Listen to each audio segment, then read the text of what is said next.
Pretty tragic situation unfolded in the Colorado Springs area this week on the Manitou Incline with a 64-year-old from Oregon succumbing to some sort of a medical emergency about 150 to 200 steps into this 2,768 step route.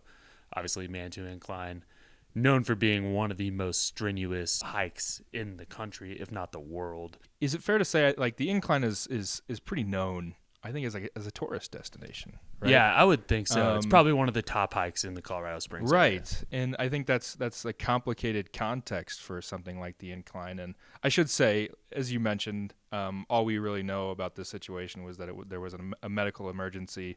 In no way would I want to speculate or comment on this individual's physical capability or their medical condition. But I do think it's worth noting in a tragedy like this that the incline is a tourist destination, but it's also a serious hike. Maybe people know or don't know, the incline started as this tourist railway, right, for years before that ended, I think in 1990.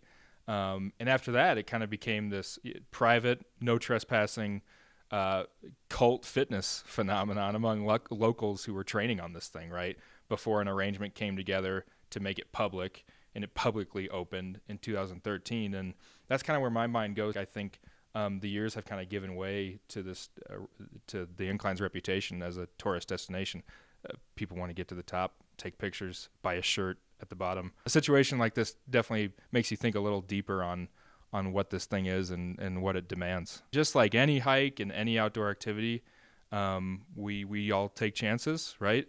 But it occurs to me that like before we think of this as a tourist destination, we should also think deeply about our physical capabilities, especially on a hot day, right? Hot days coming up.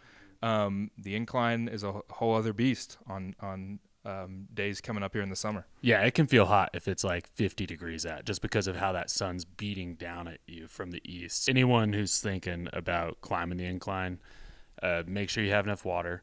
Make sure you have layers that you can shed in case you're getting too hot. Take breaks when you need to take breaks.